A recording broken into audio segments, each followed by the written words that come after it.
الرحمن الرحيم. السلام عليكم ورحمة الله وبركاته.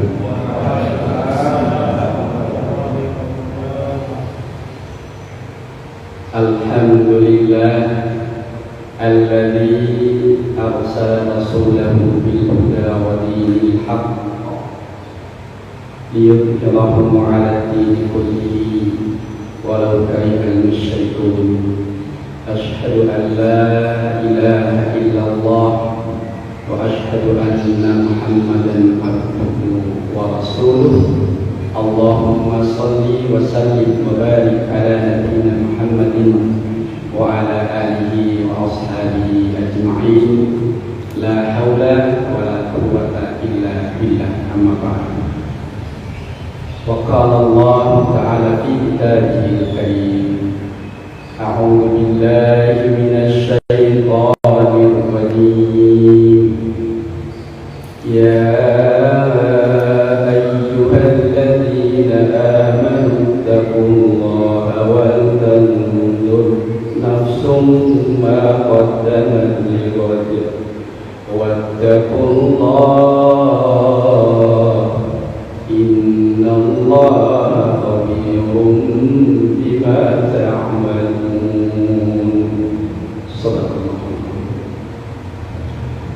Para jemaah Masjid Al-Furqan yang dirahmati Allah Subhanahu wa Ta'ala, mohon izin saya ada di atas ini. Mohon izin Pak, bukan berarti saya yang lebih pandai daripada dengan semua. Mungkin saya hanya diberi kesempatan untuk menyampaikan saja. Baik jemaah sekalian berbahagia, alhamdulillah hari ini kita masih diberikan Allah sehat, nikmat iman Islam, kesempatan. Karena itu yang mahal jemaah.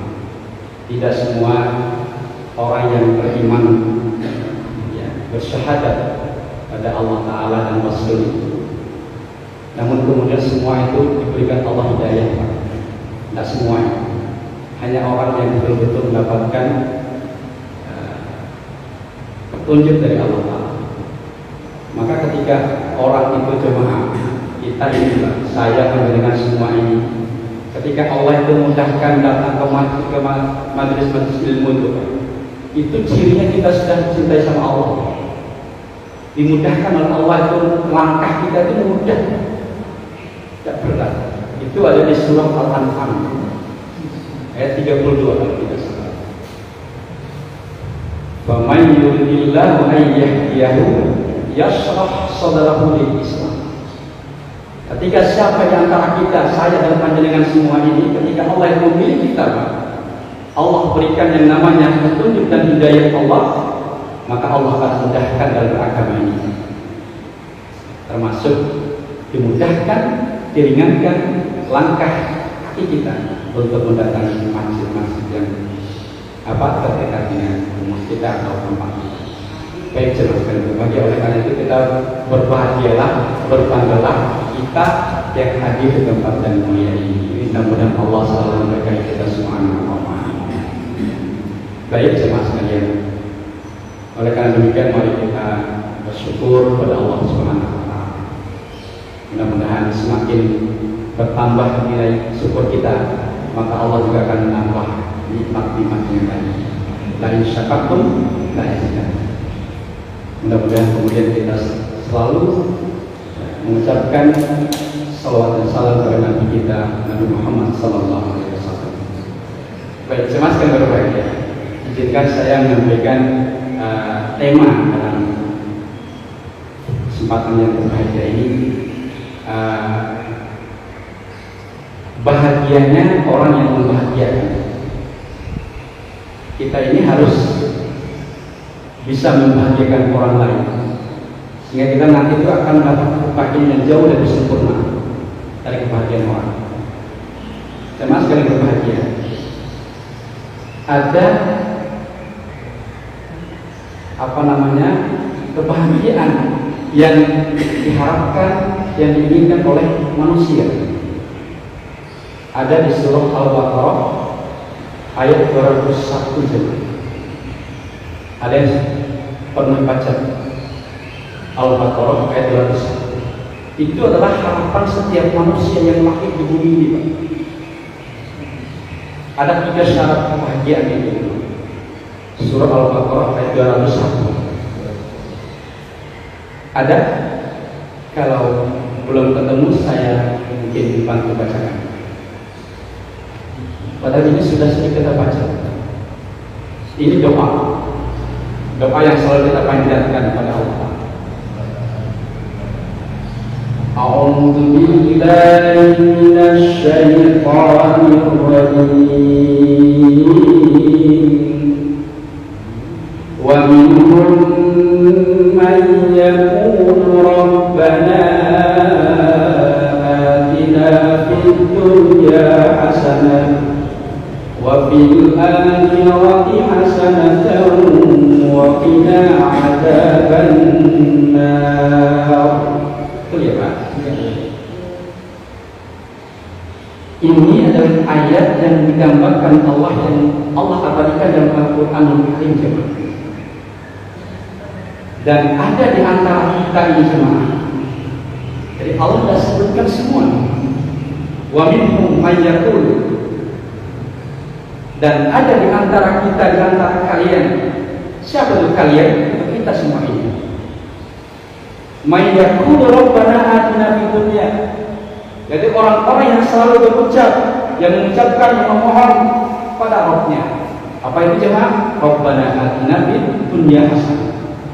Permintaan yang pertama yang diucapkan oleh sebagian umat manusia itu umat Islam di jemaah, Rabbana atina fid dunya hasanah. Minta supaya dunia ini bahagia. Apa ukurannya bahagia, Pak? Saya tanya Bapak dulu. Nanti saya biar tanya Ibu. Pak, ada yang apa ukuran paling bahagia? Pak Ul aja, Pak Ul. Jadi kan kalau kadang-kadang bahagia di dunia itu apa? Nggak kemantu-mantu tau kan?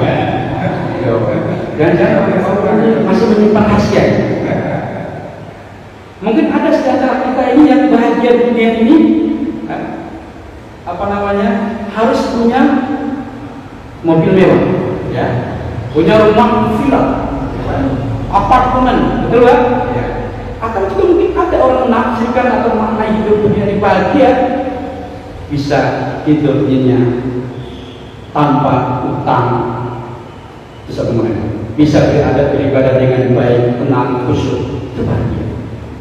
Standar kebahagiaan ukuran dunia itu berbeda ya, setiap manusia. Satu. Atau mungkin juga ada orang yang bahagia, bapak-bapak, punya istri yang cantik, senang kan? Nggak perlu sih jawab. Malu-malu bapak ini. Biasanya kalau saya punya istri cantik, senang, betul pak? Senang. Punya anak yang soleh, senang pak? Nah, dari ukuran bahagia itu, ini yang berbeda. Sebaliknya, ibu, panjenengan kalau dikatakan bahagia itu ngapain? Harus punya apa? Oh, punya semuanya. Punya semuanya. Yes, dengarkan bapak. Punya semuanya. Suami ganteng, cucu, loman, betul bu? Belum waktunya udah dikasih, betul bu? Kandang, ibu-ibu di lawan. Cuma saya berbahagia. Satu, Rabbana atina fid dunya hasanah. Bahagia di dunia.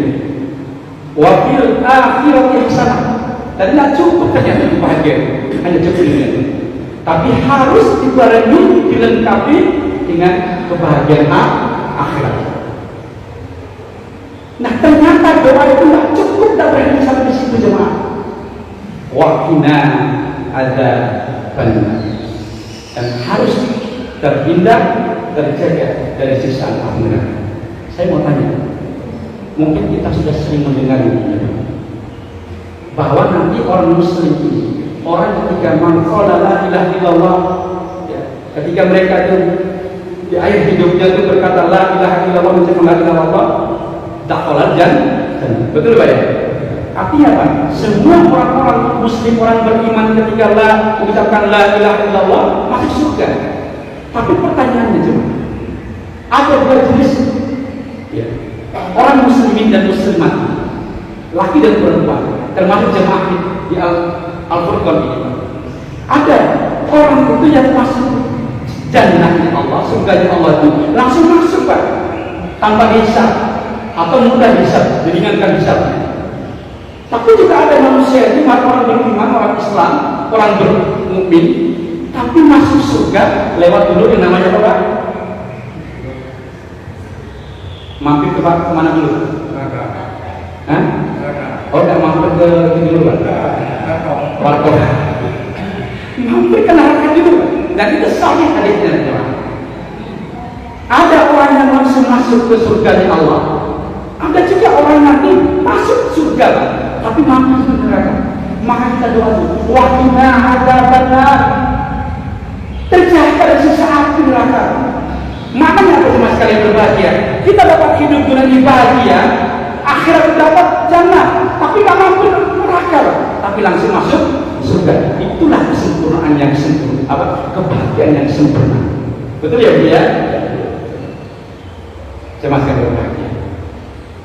Maka Rasul itu pernah berkata, ada karakter kita, Ibu. Halo Ibu, ada karakter manusia, orang yang beriman, yang kemudian kata Rasul itu diharamkan dirinya, jasadnya apa? Masuk. Bisa tuh. Siapa aja? Ada yang tahu? Ya Bu? Ya? Para nabi? Oh enggak. Oh enggak. Kita bisa takut. Kata Allah dalam surah Al-Insyiqaq. Tadi juga ada kaitan dengan surat yang kita baca tadi. Tadi surat Al-Haqqah. Betul ya Pak ya? Di surah Al-Insyiqaq itu Allah mengatakan begini. Wa amma man utiya kitabahu biyaminihi wa sawfa yuhasabu hisaban yasira. Dan barang siapa yang Allah berikan, Allah serahkan catatan amal perbuatan manusia ini di sebelah kanan teman. Fa amma man utiya kitabahu biyaminihi fa sawfa yuhasabu hisaban yasira. Ketika kita ini jemaah sekalian, insya Allah termasuk jemaah Masjid Al-Furqan. Ketika Allah berikan catatan amalnya di sebelah kanan Pak, amal sebelah kanan, fa sawfa yuhasabu hisaban yasira, maka Allah akan ringankan hisabnya. Nah, dalam beberapa tafsir, termasuk tafsir Ibnu Katsir itu, orang yang Allah ringankan hisabnya itu adalah orang yang langsung masuk surga. Ringankan hisabnya itu ketika melewati Shiratal Mustaqim itu ringan, mudah lewat itu. Maka kemudian ketika dia sudah melewati Shiratal Mustaqim, apa ya? Udah nyampe apa? Nyampe surganya Allah Subhanahu. Ringan. Sama sekali berbahagia. Maka tadi ketika kita baca surah Al-Haqqah, ada dua jenis manusia digambarkan Allah. Pertama, manusia yang diberikan catatan amal sebelah kanan.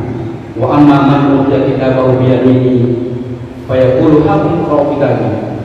Ketika kita nanti mudah-mudahan kita semua diberikan catatan amal kita sebelah kanan, bahagia, bangga. Ini loh catatan amal saya. Ini loh catatan amalnya. Ini rapor saya selama hidup ini. Bangga ya. Bangga. Ini loh dia betul. Sama ketika kita tuh pernah penjaringan terima rapor anak atau putu Pak. Ketika lihat buka nilainya bagus, penjaringan gimana? Alhamdulillah. Sampai kita alhamdulillah. Gitu ya Pak. Tapi ketika kita membuka rapor anak kita ataupun cucu kita, ada nilainya merah ataupun tidak sesuai dengan ekspektasi kita, harapan kita. Apa jawaban kita dengan? Sedih, marah, itu yang dia malu. Buka aja, dan untuk mana? Dan itu adalah gambaran. Wa amma man utiya kitabahu bisimali fayaqul ya fayaqul lam uta kitabnya. Tidak mengaku jemaah. Lam uta kitabnya, bukan nama saya ya Allah. Kamu ngaku. Bahkan malu. Jangan berikan ke saya kata ini. Jangan ya Allah. Lam uta kitabnya. Maka lanjutan ayat ini. Itu kalau kita baca benar ini. Berpesini berbaca ayat ini. Ketika sambutan ayat itu dijemahkan, apa itu? Wa ma agni anni mali. Ketika Allah sudah nyawa itu sudah maut itu sudah menyebut kita, harta itu sudah tidak berguna. Semua apapun harta kita yang dalam bentuk apapun itu semua, sultan yang kemudian kekuasaan saya ini, kemampuan saya yang ini sudah tidak berguna. Makna pesan itu bisa ditafsirkan itu apapun yang bisa kita lakukan, bisa dalam bentuk jabatan kita, wewenang kita, atau termasuk dalam bentuk dalam tubuh kita ini. Kita sehat, kita punya kuasa untuk berbuat, betul ya Pak? Itu sudah dikasih. Kalau sudah sehat, sudah dicabut Allah, kemudian diganti dengan sakit, maka kekuatan kita tidak ada bisa apa. Betul Pak? Mampu masih tidak bisa. Dan semua sudah tidak berguna. Sudah tidak berguna semua itu Pak. Lampu otak kita. Maka apa kata Allah? Khuduhu faghuduhu summal jahim sallu. Angkat, belenggu, masukkan ke dalam neraka. Masyarakat muslimin rahimakumullah, oleh karena demikian mari kita berbanyak ibadah kepada Allah Subhanahu wa taala, menjadi orang-orang yang betul-betul beriman, takwa kepada Allah, dan kemudian sehingga nanti kita itu Allah tidak catat amal itu di sebelah kanan kita. Amin. Di suatu waqiah juga ada orang golongan kanan begini. Ashabus shimal, ashabul yamin, ashabul yamin. Siapa itu orang-orang sebelah kanan itu, golongan kanan itu? Ya orang-orang yang menempati surganya Allah. Ashabus shimal, ashabus shimal. Siapa disebut orang-orang yang sebelah kiri, orang kiri?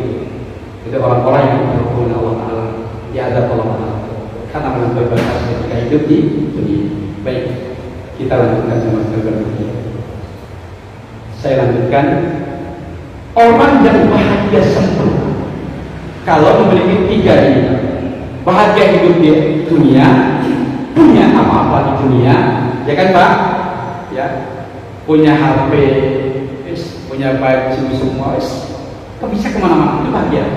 Kemudian itu bahagia di dunia. Kemudian bahagia di akhirat, masuk surga ya Allah. Kemudian yang ketiga, terjaga dari siksa api neraka. Nah, orang yang terjaga dari siksa api neraka inilah yang sempurna bahagia. Betul ya? Nah, ada karakter kita, hamba umatnya Nabi Muhammad, yang bisa diharamkan oleh Allah neraka, oleh Allah diharamkan Allah Subhanahu wa taala, cacatnya di satu api neraka. Siapa di jemaah kalian? Ada hadis Nabi jemaah. Ala akhbirukum biman tahrumu alaihinna. Maukah aku tunjukkan, mau aku kabarkan, kalau bahasa sekarang ini, maukah saya informasikan kepada kalian? Nabi bertanya kepada para sahabat, biman tahrumu alaihinna, yaitu orang-orang yang dirinya, yang jasadnya diharamkan oleh Allah di satu api neraka. Kemudian para sahabat menjawab, qalu bala ya Rasulullah, kami mau mendengarkan ya Rasul. Kemudian Rasul menjawab, qala Rasulullah, kul hayyin layyin qaribin sahih. Ada empat karakter ibu yang bisa dimiliki oleh kita semua. seperti ibu tadi, bukan seperti yang anggapan ibu tadi. Itu para nabi, para rasul yang bisa diharapkan Allah. Kita bisa, dan itu bisa ada dalam diri kita. Yang pertama jemaah sekalian berbahagia, kullu hayyin. Apa hayyin Bapak sekalian? Orang yang hatinya itu jemaah tenang, punya hati yang tenang, punya jiwa yang tenang. Dan orang yang punya jiwa yang tenang, maka tidak gampang marah, tidak gampang mencaci maki, tidak gampang, apalagi Bu, tidak gampang memfitnah, menjelekkan orang lain, menyalahkan orang lain. Hai, jemaah sekalian berbahagia. Maka yang dipanggil oleh Allah dalam Al-Quran itu hati bagaimana? Jiwa yang bagaimana? Ya Pak? Salim. Ada di surah Asy-Syu'ara. Qalbin salim. Tuh. Di surah Al-Fajr itu jemaah, itu Allah panggil Pak. Ya ayyatuhan nafsul mutmainnah. Jiwa yang tenang Pak. Wahai jiwa-jiwa yang tenang. Siapa jiwa yang tenang Pak? Orang yang beriman, orang yang soleh, yang jiwa yang hati itu tenang. Itu karena apa? Ala bidzikrillah ma'innul qulub. Orang yang selalu berzikir pada Allah, maka itulah menjadi orang yang mendapatkan jiwa yang tenang. Masyaallah muslim. Pak, Bu, apakah kita bisa punya hati yang tenang? Bisa kan Bu? Tidak hanya pada rantingan Bu. Saya tanya Bu, sampai kok guyu Bu? Bu, sampai kira-kira tergolong hati yang tenang atau hati yang panas Bu? Atau yang mudah marah? Bu, ketika pas telat sedikit kasih uang bulanan, kira-kira panjenengan apa itu? Sedih. Tapi kok marah ya Bu ya? Oh alhamdulillah, ini istri soleh. Tapi ada di luar sana, terlambat sedikit saja, semua keluar. Jawab. Ada. Kalau apa namanya? Hai, orang yang punya jiwa yang tenang. Dan itu bisa kita miliki. Selama kita punya hati yang tenang, tidak mudah menyalahkan orang lain. Maka ini penting ya. Jadi sekali berbahagia, kita itu lebih mudah melaksanakan sholat, laksanakan puasa, zakat, haji. Tapi kadang-kadang kita sulit menjaga apa Pak? Hati. Betul Pak? Saya pernah ini nyata. Ada seorang ibu konsultasi ke saya. Ustaz, saya ini tidak bisa memaafkan. Terus gimana? Coba tidak bisa. Tidak bisa ya Ustaz. Sudah coba memaafkan, tapi tidak bisa. Coba yang kedua.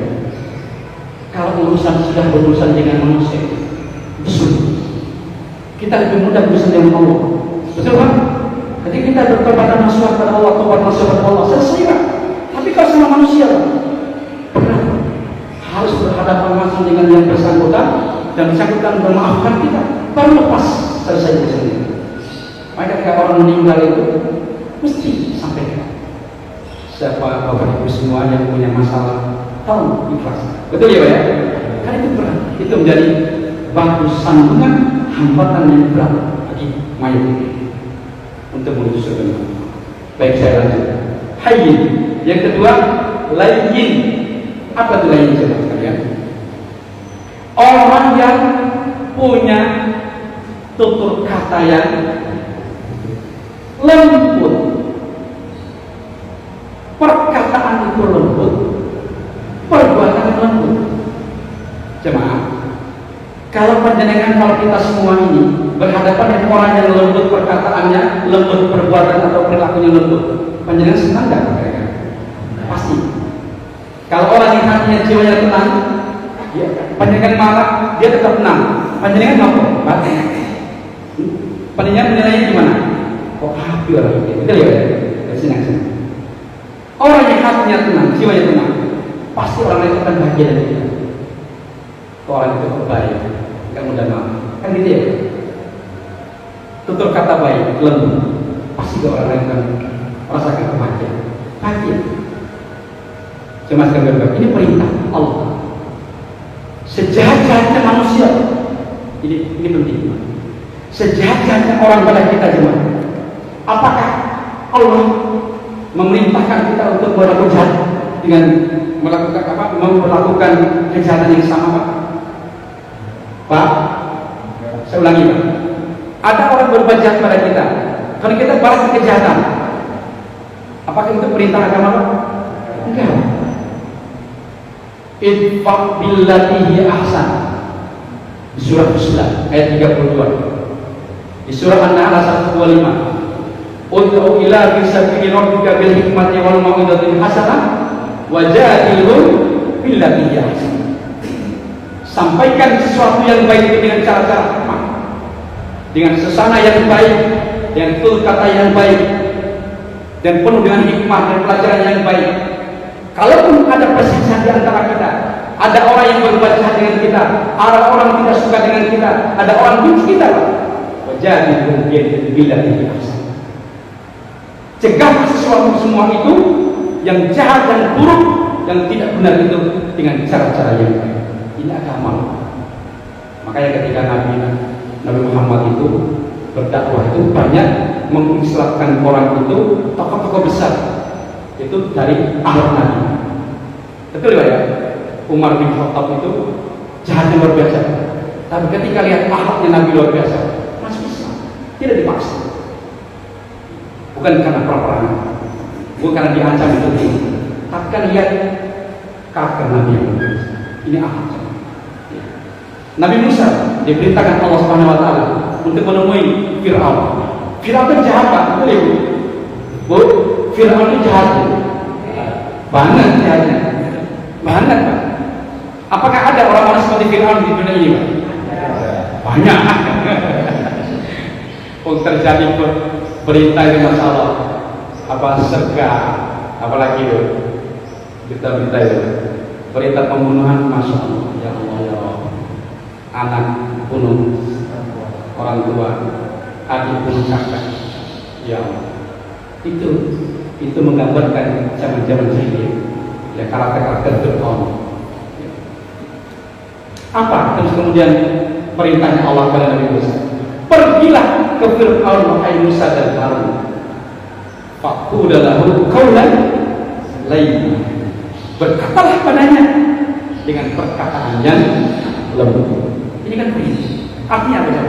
Sejahat-jahatnya orang pada kita, meskipun orang itu mau membunuh kita jangan, tetap kita perlakukan orang itu dengan perkataan yang lembut dan baik. Ini agama yang berbeda. Agama Islam itu masya Allah. Ini yang keempat. Yang ketiga, qaribin, orang yang akrab, orang yang mudah bergaul. Kalau bahasa Jawa itu apa? Saya kan bukan orang Jawa, saya ini orang luar negeri. Panjenengan kan orang dalam negeri ya, Pak? Saya luar negeri, Pak. Dari Inggris Timur saya, Pak. Ada yang tahu, Pak? Inggris Timur. Mas Timur itu, Bro. Bukan. Satu lebih timur lagi. Ya, Pak? Sebenarnya bukan. Sampang. Oh, Sampang. Itu masih Madura, Pak. Bukan. Saya tuh ke timur, Inggris yang paling timur. Kangean. Bukan. Lombok di timurnya lebih Lombok. Sumbawa. Tepatnya di Kabupaten Bima, yaitu daerahnya Pak Prof. Kim Samsudi. Dari Pak Prof. itu di Sumbawa besarnya.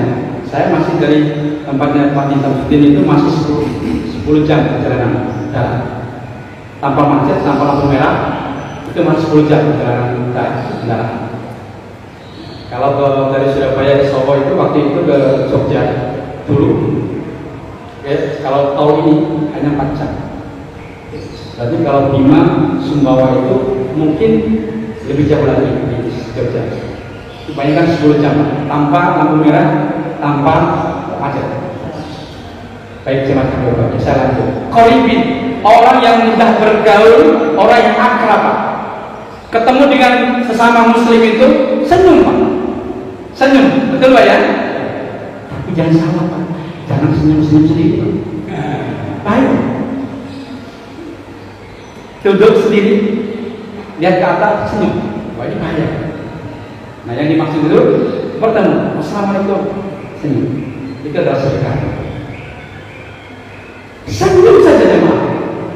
Qarib, akrab yang sesama manusia dan sesama muslim di jemaah sekalian. Itu salah satu karakter yang kemudian karakter itu Rasul mengatakan hal saja masuk ke hanya itu menjaga diri, itu karakter. Yang keempat, yang terakhir, sahlim. Sahlim itu apa? Orang yang tidak suka, orang yang merasa sedih kalau lihat saudaranya orang lain itu sedih. Atau di kata lain, tidak suka lihat orang lain itu susah. Sahli. Atau dengan bahasa positifnya, kalimat positifnya, orang yang suka memberi. Orang yang suka memberi, memberikan pertolongan, memberikan bantuan pada orang lain. Sahli. Dan saya kira jemaah sini ini kita sahli semua. Insya Allah suka memberi. Ini kita lihat senyum semua. Kalau saya cemberut, ada cemberut Pak? Emang Pak, ada yang cemberut Pak? Saya tadi pagi itu kuliah subuh di Masjid Al Istiqomah Jojoran. Ada komentar begini Pak Ustaz, saya suka dengan Ustaz ini karena apa? Enggak terlalu tegang. Dari sekali tempo panjenengan itu apa namanya? Jadi kalau kendaraan itu kalau lurus itu nabrak, itu berarti ceramah seperti orang naik kendaraan. Jadi kadang-kadang lurus, kadang-kadang harus ada variasi. Terus karena kita itu memang kalau kita terus sudah. Ini kaitan dengan apa? Kaitan dengan cara berkomunikasi dengan sesama manusia. Artinya harus membahagiakan. Saya kalau di sekolah itu saya ngajar. Kalau mengajar itu anak-anak diam, itu saya tanda tanya. Saya itu kadang-kadang sedih. Tanya, anaknya kok diam? Itu nggak bagus. Karena kalau belajar yang baik itu anak itu harus aktif bertanya. Ustaz, saya mau tanya. Nah itu bagus. Berarti cara ngajar kita itu masuk. Tapi kalau kita ngajar kita itu anak itu anteng, disuruh menjawab, disuruh siapa yang bisa menang, siapa yang ada yang mau bertanya, tidak ada yang itu namanya, itu kita lihat masalah. Jadi ada yang salah kan? Itu cara pola ngajar kita. Tapi kalau pola ngajar kita baik, anak itu senang, maka dia akan aktif bertanya. Baik, coba sekali. Karakter yang keempat adalah sahih. Orang yang suka memberi dan banyak hati jemaah sekalian. Wa man kana fi hajati akhihi kana Allah fi hajati. Siapa yang masuk, siapa yang ikut campur dalam urusan saudaranya, makna urusan ikut campur itu adalah kesusahan saudaranya. Dia ikut membantu susah saudaranya, ikut menolong urusan saudaranya atau orang lain, maka kana Allah fi hajati. Maka Allah juga akan masuk dalam urusannya. Ketika dia susah, Allah juga akan memberikan pertolongan padanya. Kira-kira begitu jemaah berbahagia. Oleh karena itu jemaah berbahagia, mari kita jangan bosan-bosan untuk berbuat baik. Berbuat baik sedikit apapun, meskipun itu hanya lewat lisan kita semata, lewat lisan kita ini, ya dengan ucapan yang ringan. Kalau itu adalah kebaikan, maka itu adalah akan mengantarkan kita menjadi orang bahagia. Ada satu filosofi kebaikan. Ada orang buta. Orang buta itu kalau kemudian dia membawa lampu. Nah, kira-kira menurut panjenengan, orang buta membawa lampu kira-kira bisa lihat Pak? Nggak bisa ya? Nah, tapi ini orang buta berjalan di malam hari bawa lampu jemaah. Nah, kira-kira apa maksudnya? Ya, Pak? Oh, menyantar orang gitu ya? Bapak? Oh, supaya orang lain tahu. Ya. Nah, orang buta ini bawa lampu di malam hari. Kemudian ada seseorang berpapasan dengan beliau. Ditanya kepada orang buta yang bawa lampu ini, wahai saudaraku, bukankah engkau sudah buta dan tidak bisa melihat? Meskipun engkau membawa lampu yang paling terang seterang apapun, bukankah engkau tidak akan bisa melihat? Gitu ya Pak ya? Begitu memang normal, personal. Tapi apa jawaban orang buta ini? Ini adalah filosofi kebaikan. Wahai saudaraku, betul saya itu tidak akan bisa melihat dengan lampu ini. Ya. Tidak akan bisa membuat mata saya itu bisa melihat dengan lampu ini. Tapi dengan lampu yang saya bawa ini, daerah di sekitar kita saya ini akan terterangi, betul ya? Saya ini akan bisa dilihat oleh orang lain, betul ya? Orang yang berpapasan dengan dia ini akan bisa melihat dia. Sehingga kemudian apa? Setiap siapapun yang berpapasan dengan orang buta ini tidak akan menabrak dia. Betul ya, Pak? Tidak akan menabrak dia, mencelakakan dia dan seterusnya. Karena orang bisa melihat dia. Itu apa yang akan jelas sekali Pak. Jadi setiap kebaikan itu kita niatkan untuk orang lain.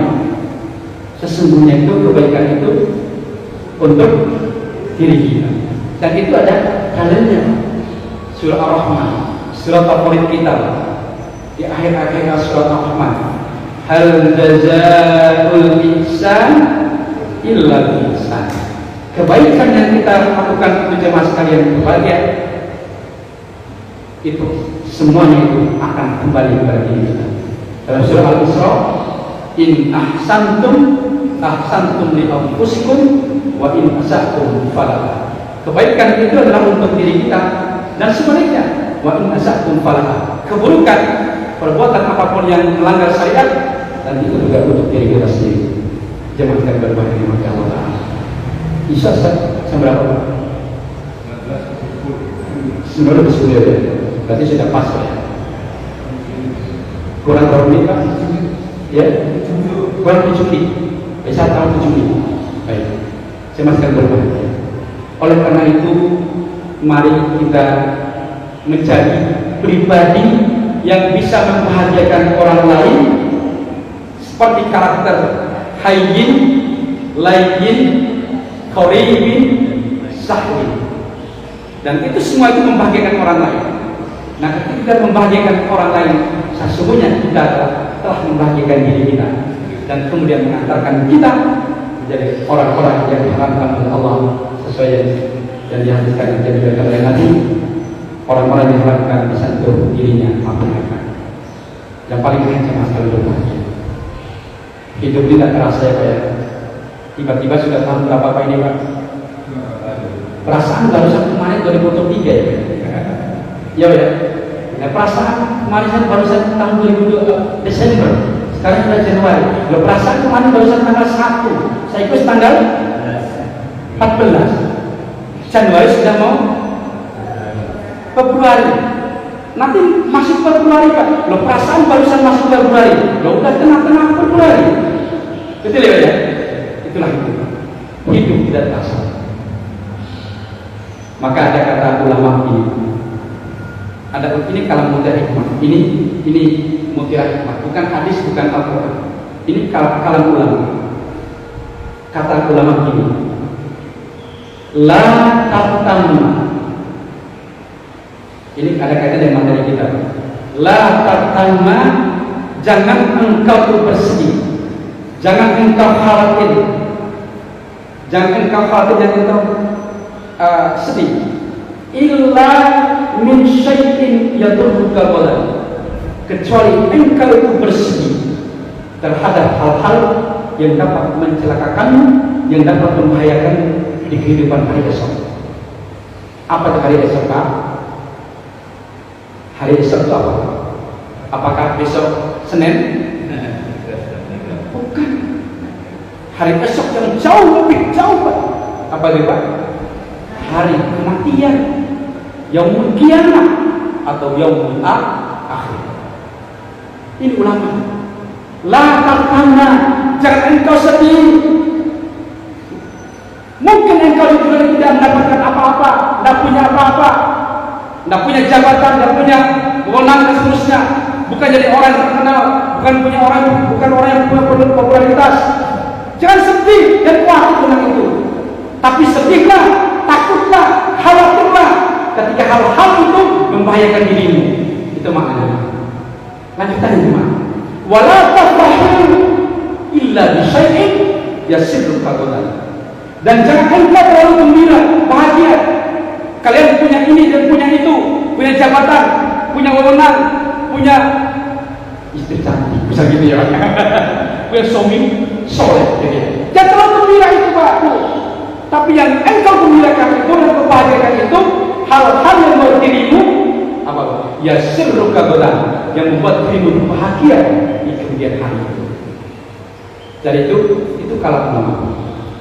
Jadi kalau kita tarik, banyak orang di dunia ini kadang berbangga-bangga diri, bangga dengan apa yang dimiliki di dunia ini, tapi kadang dia tidak bangga dengan apa yang membuat dia bahagia di yaumul qiyamah. Betul ya, Pak? Sebaliknya, jangan kita bersedih ketika kita tidak punya apa-apa di dunia ini, tapi berbahagialah kita ketika kita sudah mempunyai catatan amal perbuatan, amal soleh yang kemudian bisa membuat kita bahagia di yaumul qiyamah ataupun di hari kemudian. Mari cemaskan berbahagia. Itu aja mungkin dapat saya sampaikan. Kalau teruskan sampai nanti bisa-bisa batu bersama-sama, nanti batu berjamaah, nanti apalagi ehem berjamaah. Gitu ya, saya kira sekian. Sekali lagi jemaah yang berbahagia, mudah-mudahan kita semua selalu dituntun oleh Allah Subhanahu wa taala. Hati kita menjadi hati yang lain, pribadi-pribadi yang hayy, qarib, sahih, sehingga kemudian kita menjadi ahli jannah Allah Subhanahu wa taala. Dimudahkan hisab kita di yaumul qiyamah dan bersama-sama kita berkumpul secara berjamaah jadi di surga Allah Subhanahu wa taala. Amin Allahumma. Mudah-mudahan Allah memberikan sehat kepada kita sekalian, umur yang panjang, umur yang barokah, dan Allah menerima amal-amal baik kita dan mengampuni segala dosa kita. Terima kasih. Mohon maaf kalau ada hal yang kurang berkenan.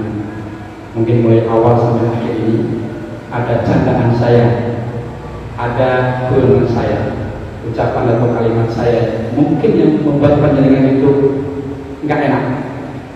Saya mohon maaf karena tidak ada gading yang tidak patah. Betul ya? Patah pada patah. Ya itulah. Tidak ada gading yang tidak tepat.